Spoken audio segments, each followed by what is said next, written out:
இந்த சேனலுக்கு புதுசுன்னா இந்த ரெட் கலர் சப்ஸ்கிரைப் பட்டனை கிளிக் பண்ணிருங்க. கூடவே பெல் ஐக்கானை கிளிக் செஞ்சுருங்க. அதில் உள்ள ஆல் ஆப்ஷனில் செலக்ட் பண்ணிடுங்க. சரி வாங்க இப்போ வீடியோக்குள்ளே போகலாம். ஹாய் ஃப்ரெண்ட்ஸ், நான் உங்கள் கிசான் ஜென்ரல். இன்றைக்கி இந்த பதிவில் கடகராசி என்பவர்கள், சிம்மராசி என்பவர்கள் மேலும் கன்னிராசி என்பவர்களுக்கான அடுத்த 7 நாட்களுக்கு என்ன நடக்குன்றதை இந்த பதிவில் நம்ம பார்க்க போகிறோம். 5/5/2025 11/5/2025 வரை பார்த்துடலாம் ஃப்ரெண்ட்ஸ். முதல்ல கடகராசி என்பவர்களுக்கு உங்கள் ராசியிலேருந்து சனி 9வது வீட்டில் இருக்கனால இந்த வாரம் நீங்கள் அதிர்ஷ்டசாலி தான். இந்த நேரத்தில் நீங்கள் எதை சொன்னாலும் கவனமாக யோசித்த பின்னாடி சொல்லணும். ஒரு சிறிய உரையாடல் நாள் முழுவதும் இழுத்து போயிட்டே இருக்கும். பெரிய வாக்குவாதங்களை கொண்டு வந்து சேர்க்கும்.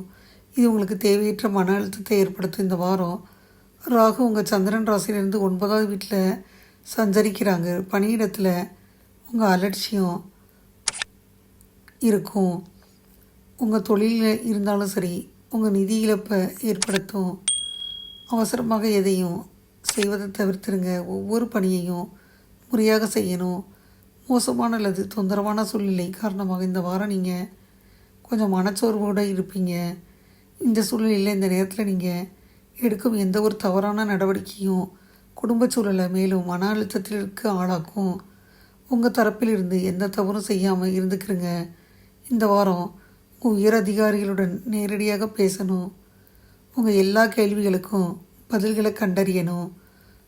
உங்களுக்கு நல்ல வாய்ப்பு கிடைக்கும். இதிலிருந்து உங்கள் முதலாளி ஏன் இவ்வளவு முரட்டுத்தனமாக பேசுகிறார் என்பதை நீங்கள் அறிஞ்சுக்கிருவீங்க. அடுத்தபடியாக பார்த்தோம்னா, மனம் பெருவளவில் அமைதி பெற்றாலும் இந்த நேரத்தில் யார்ட்டனாச்சும் பேசுகிற வார்த்தைகளை நிதானித்து பேசுங்க. வகுப்பில் மாணவர்களாக இருந்தால் உங்கள் வெற்றியை கண்டு பொறாமைப்படுவாங்க. அதனால் உங்களுக்கு எதிராக போய் ஆசிரியர்களை உங்களுக்கு எதிராக தூண்டுவாங்க. இந்த சூழ்நிலையில் ஒவ்வொரு சதி திட்டத்தையும் புரிஞ்சுக்கோங்க. எல்லார்ட்டையும் உங்கள் நடத்தையை மேம்படுத்தணும். இல்லைன்னா மற்றவங்க முன்னாடி உங்கள் பிம்பத்தை கெடுத்துருவாங்க. பரிகாரம்னு பார்த்தீங்கன்னா, சனிக்கிழமை சனி பகவானுக்கு யாகம் செய்யணும். மற்றவங்களோட மகிழ்ச்சியில் பங்கேற்பதை விட துன்பத்தில் பங்கேற்கும் கடகராசி என்பவர்கள் இந்த வாரம் மகிழ்ச்சியான செய்திகள் உங்களுக்கு தேடி வரும். செலவுக்கு ஏற்ற வரவும் கைகளில் வந்து சேரும். மனித வளம், மருத்துவம், விவசாயம் இந்த தொழில்துறையில் சிறப்பான முன்னேற்றம் இருக்கும். வாகனம், கட்டுமான பொருள் வியாபாரிகள் நீண்ட நாட்களாக மனதில் நினைத்து வந்த விஷயங்களை செய்யலாம். அரசு துறை உத்தியோகத்தில் இருந்தால் திறமையான செயல்பட்டு நிர்வாகத்தின் மதிப்பை பெறுவீங்க. ஷேர் மார்க்கெட் பிரிவினராக இருந்தால் மசாலா பொருட்கள் உற்பத்தி நிறுவனம், இன்ஜினியரிங் நிறுவன பங்குகள் மூலம் லாபம் பெறுவீங்க. ரியல் எஸ்டேட் துறையில் இருந்தால் புதிய தொழில் வாய்ப்புகள் கிடைக்கப்பெறுவீங்க. பள்ளி கல்லூரி மாணவர்களாக இருந்தால் உயர்கல்விக்காக ஆலோசனைகளை கிடைக்கப்பெறுவீங்க. கணுக்கால், முட்டி, வயிற்று வலி இதெல்லாம் ஏற்பட்டு தக்க சிகிச்சையால் அகலும். முதியவங்களாக இருந்தால் தண்ணீர் பாட்டில் தானமாக வழங்குறது நல்லது. பானகம் நெய்வேத்தியம் செஞ்சு பிரசாதமாக வழங்குவது பல நன்மைகளை உங்களுக்கு நிச்சயமாக தந்துடும் ஃப்ரெண்ட்ஸ். பணவரத்து குறைகிறனால வெளியில் கடன் வாங்க நேரிடும். குடும்பத்தில் பிரச்சனை ஏற்படும். கவனமாக இருக்கணும். ஒரு சிலருக்கு சிறிய அளவில் ஆரோக்கியம் பாதிக்கப்படுது. வழக்குகள் எதுவாக இருந்தாலும் உங்களை சாதகமாக முடிஞ்சிடும். வராதுன்ற நினச்ச கடன் தொகை வந்துடும். அலுவலகத்தில் வழக்கமான பணிகளையும் கூடுதல் கவனத்துடன் செய்யணும்.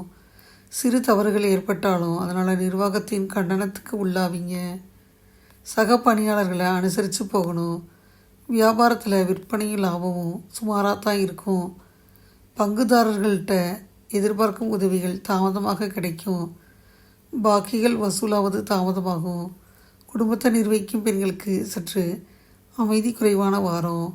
பொறுமையும் சகிப்புத்தன்மையும் அவசியம். வேலைக்கு போகிற பெண்களுக்கு அலுவலகத்தில் எதிர்பார்த்த சலுகைகள் கிடைக்காது, தள்ளி போகும். அதிர்ஷ்டம் தரும் நாட்கள் 6, 9. அதிர்ஷ்டம் தரும் எண்கள் 2, 7. வழிபட வேண்டிய தெய்வம் மகாவிஷ்ணு. பரிகாரம்னு பார்த்தீங்கன்னா, தினமும் காலையில் வீட்டு பூஜை அறையில் தீபம் ஏற்றி இப்போ நான் சொல்கிறத சொன்னாலே போதும். நின்னையே தான் வேண்டி நீல் செல்வம் வேண்டாதான்.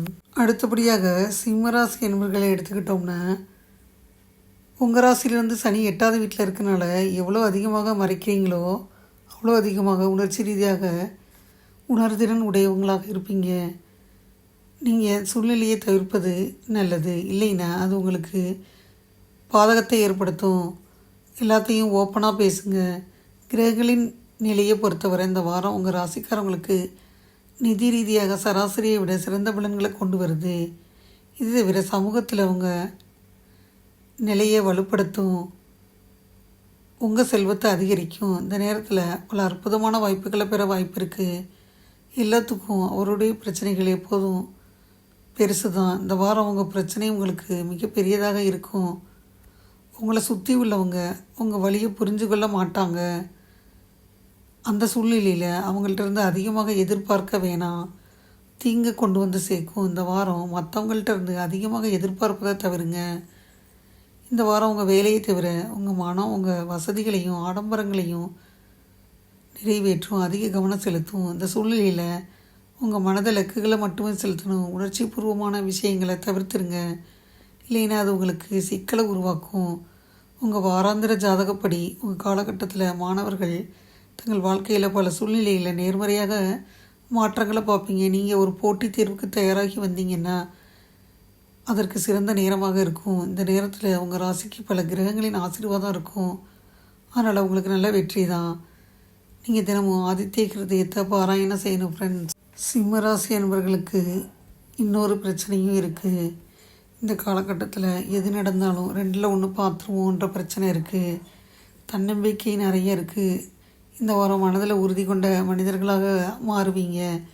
பொருளாதார நிலையில் நல்ல மாற்றம் உண்டாகும். உறவுகளுக்கிடையே மதிப்பு உயரும். கலைத்துறை, பெட்ரோல், வேளாண் விளைபொருள் தொழில் இதெல்லாம் செஞ்சிங்கன்னா எதிர்பார்த்த வருமானம் கிடைக்க பெறுவீங்க. அரசியல்வாதிகள், சிறு தொழில் முனைவோர், ஆடை ஆபரண வியாபாரிகள் நல்ல லாபம் கிடைக்கும். தனியார் உத்தியோகத்தில் இருந்தால் அனைத்து பணிகளிலும் நேரடியாக களத்தில் இறங்கி செயல்படணும். ரியல் எஸ்டேட் துறையில் இருந்தால் புதிய கட்டுமான திட்டங்களை தொடங்கி செய்வீங்க. ஷேர் மார்க்கெட் பிரிவில் இருந்தால் மருந்து உற்பத்தி நிறுவன, ரியல் எஸ்டேட் நிறுவன பங்குகள் மூலம் ஆதாயம் பெறலாம். பள்ளி கல்லூரி மாணவர்கள் உயர்கல்வி கற்பதற்காக தகவல்களை சேகரிப்பீங்க. வாய்ப்பு, தொண்டை வலி, உடலசதி இந்த பாதிப்புகள் ஏற்பட்டு தகுந்த மருத்துவம் மூலம் குணமடையும். தாயார் மற்றும் தாய்வழி உறவினர்களுக்கு பரிசுகள் வழங்கி வாழ்த்துக்கள் பெறுவதும் காளை மாடுகளுக்கு வழங்குறதும் நல்லது. அதான் நன்மை பயக்கும். சிம்மராசி என்பவர்களுக்கு இந்த காலகட்டம் பார்த்திங்கன்னா பல பிரச்சனைகள் ஏற்பட்டாலும் முருகப்பெருமானுக்கு தான் கும்பிடணும். வருமானம் திருப்திகரமாக இருக்கும். அலுவலகத்துலேயும் வீட்லேயும் கூடுதலான பொறுப்புகள் ஏற்படும். அதனால் உடலசதியும் சோர்வும் ஏற்படுது. திருமண முயற்சிகள் பலிதமாகும். உறவினர்கள் அனுசரணையாக இருப்பாங்க. உடல்நல அக்கறை தேவை. மனைவிக்கிடையே அந்யோன்யம் அதிகரிக்கும். அலுவலகத்தில் பணிச்சுமை அதிகரிக்கும். வேலையை விட்டுவிடு, வேறு வேலைக்கு போகணும் அப்படின்னு தோணும். ஆனால் அவசரப்பட்டு எதையும் எடுக்க வேணாம் முடிவை. வியாபாரத்தில் ரொம்ப எச்சரிக்கையாக இருக்கணும். வேலையாட்களும் பங்குதாரர்களும் பார்த்திங்கன்னா உங்களுக்கு பிரச்சனைகளை ஏற்படுத்துகிறாங்க. அலுவலகத்துக்கு போகிற பெண்கள் அலுவலகத்தில் பணிகள் கூடுதலாக இருக்கிறனால கவனம் செலுத்தணும். அதிர்ஷ்டம் தரும் நாட்கள் 6 மற்றும் 10. அதிர்ஷ்டம் தரும் எண்கள் 1 மற்றும் 7. வழிபட வேண்டிய தெய்வம் முருகப்பெருமான். பரிகாரம் பார்த்திங்கன்னா தினமும் வீட்டு பூஜையில் தீபம் ஏற்றி உருவாய் அருவாய் உளதாய் இல்லதாய் இந்த மந்திரத்தை சொன்னாலே போதும் ஃப்ரெண்ட்ஸ். கன்னிராசி நண்பர்களை எடுத்துக்கிட்டால் உங்கள் உடல்லாம் நல்லா இருந்தால் 1000 வேலையை பார்ப்பீங்க. 1000 அனுபவிக்க முடியும். இந்த நேரத்தில் இந்த ராசிக்காரவங்க பெரும்பாலோர் இதை பற்றி கெட்ட பழக்கங்களை மேம்படுத்த முயற்சி செய்வீங்க. உங்கள் ராசியில் 7வது வீட்டில் ராகு இருக்குது. உங்கள் படிப்பு திறமை சரியான முறையில் பயன்படுத்தினா அது ரொம்ப நன்மை பயக்கும். அதே உதவியுடன் உங்கள் நிதிநிலையை மேம்படுத்த முடியும். இதன் காரணமாக இந்த காலகட்டத்தில் உங்களுக்கு நல்ல பலன்கள் கிடைக்கும். உங்கள் வேலை அல்லது கல்வி காரணமாக உங்கள் குடும்பத்தை விட்டு விலகி இருந்தால் இந்த வாரம் இந்த பிரச்சனையிலிருந்து பெருமளவில் நிவாரணம் பெறலாம். இந்த காலகட்டத்தில் உங்கள் பேச்சின் சக்தியால் நீங்கள் மக்களை வெல்வீங்க. மேலும் அவர்களின் மனதில் உள்ள அனைத்து வேறுபாடுகளையும் நீக்கி அமைதியும் நல்லிணக்கத்தையும் நிலைநாட்டுவதில் வெற்றி தான். இந்த நேரத்தில் நீங்கள் எந்த விதமான தவறான புரிதல்களுக்கும் ஆளாகக்கூடாது. இது தவிர இந்த வாரம் நீங்கள் வழக்கத்தை விட குறைவாக வேலை செய்ய வேண்டி வரும். இந்த காலகட்டத்தில் உங்கள் கடின உழைப்பின் நல்ல பலனை பெறுவதற்கான வாய்ப்புகள் இருக்கும். உங்கள் நிலையும் மேம்படும். இந்த வாரம் தேவைக்கு அதிகமாக படிக்கிறது உங்கள் மன அழுத்தம் மற்றும் அமைதியின்மையை அதிகரிப்பதற்கு முக்கிய காரணமாக இருக்கும். இந்த சூழ்நிலையில் அவ்வப்போது மற்ற விளையாட்டுக்களை போன்ற செயல்பாடுகளை மேற்கொள்வதன் மூலம் பல மனநோயிலிருந்து உங்களை பாதுகாத்துக்கலாம். பரிகாரம்னு பார்த்தீங்கன்னா புதாய நமகன்ற மந்திரத்தை 41 முறை தவறாமல் சொல்லணும் ஃப்ரெண்ட்ஸ். கன்னிராசி என்பவர்கள் குழப்பமான சூழ்நிலையில் கூட நுட்பமாக சிந்திச்சு பிரச்சனைகளுக்கு உரிய தீர்வுகளை எடுப்பீங்க. கன்னிராசி என்பவர்கள் இந்த வாரம் மகிழ்ச்சியுடன் இருப்பீங்க. பொருளாதார சிக்கல்கள் விலகி எதிர்பார்த்த பணம் கைக்கு வந்து சேரும். மின்சாதன தயாரிப்பு, தொழில்துறை, எழுத்தாளர்கள், விளையாட்டு வீரர்கள் புதிய வாய்ப்புகளை பெறுவீங்க. சந்தை வியாபாரிகள் எதிர்பார்த்த நன்மைகளை பெறுவீங்க. உத்தியோகத்தில் இருந்தால் உயரதிகாரிகளின் தொடர்பால் நன்மை கிடைக்கும். ரியல் எஸ்டேட் துறையில் இருந்தால் குழப்பங்கள் அல்லது தெளிவாக புதிய திட்டங்களை தொடங்குவீங்க. ஷேர் மார்க்கெட் பிரிவில் இருந்தால் பெட்ரோலிய நிறுவனம், சுற்றுலா நிறுவன பங்குகளில் லாபம் கிடைக்கும்.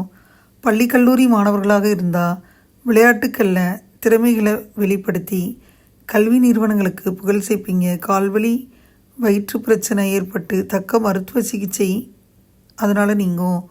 முடிஞ்ச வரை வயதானவர்களுக்கு மதிய உணவு தானமாக வழங்கணும். இரவில் நாய்களுக்கு உணவு அல்லது பிஸ்கெட் வழங்கணும். அது நன்மையை கண்டிப்பாக தரும். வருமானம் எதிர்பார்த்தபடி இல்லை. கடன் வாங்க வேண்டிய சூழ்நிலை உருவாகுது. சிறு அளவில் உடல்நலக்குறைவு ஏற்படுது. உறவினர்கள் வகையில் குடும்பத்தில் சில பிரச்சனைகள் வருது. மனதில் அடிக்கடி இனம் புரியாத குழப்பங்கள் ஏற்படுது. கணவன் மனைக்கிடையே அந்யோன்யம் அதிகரிக்குது. அலுவலகத்தில் பணிகளை சிறப்பாக செஞ்சு அதிகாரிகளின் பாராட்டுக்களை பெறுவீங்க. ஒரு சிலருக்கு பதவி உயர்வும் சம்பள உயர்வும் கிடைக்கிறதுக்கு வாய்ப்பு இருக்குது. வியாபாரம் நல்லபடியே நடக்கும். எதிர்பார்த்த லாபம் கிடைக்கும். வியாபாரத்தில் முதலீடு செய்வதற்கான கடனுதவிகள் கிடைக்கும். குடும்பத்தை நிர்வகிக்கும் பெண்களாக இருந்தால் பொறுப்புகளை நிறைவேற்றுவதில் சில சிரமங்கள் இருக்கும். வேலைக்கு போகிற பெண்களுக்கு அலுவலகத்தில் எதிர்பார்த்தபடி நன்மைகள் விளையும். அதிர்ஷ்டம் தரும் நாட்கள் 5-11. அதிர்ஷ்டம் தரும் எண்கள் 3-5. வழிபட வேண்டிய தெய்வம் அம்பிகை. பரிகாரம்னு பார்த்திங்கன்னா தினமும் காலையில் வீட்டு பூஜையில் தீபம் ஏற்றி நின்றும் இருந்தும் கிடந்தும் நடந்தும் நினைப்பதுன்னை. இதை நீங்கள் இந்த பாடலை 27 முறை சொன்னாலே போதும். இதுவரை இந்த பதிவில் கடகராசி என்பவர்கள், சிம்மராசி என்பவர்கள், மேலும் கன்னிராசி என்பவர்களுக்கான அடுத்த 7 நாட்களுக்கு என்ன நடக்கும்ன்றதை பார்த்தோம்.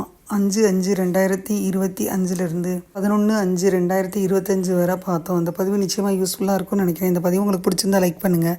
மறக்காமல் கிசான் ஜெனரல் சேனலை சப்ஸ்கிரைப் பண்ணுங்கள். கூடவே அந்த பெல்லைக்கான ப்ரெஸ் பண்ணுங்கள். அப்போ தானே வீடியோ போட்ட உடனே உங்களுக்கு நோட்டிஃபிகேஷன் வரும். தேங்க்யூ ஃபார் வாட்சிங். Thank you friends. பாய். அடுத்த வீடியோவில் பார்ப்போம்.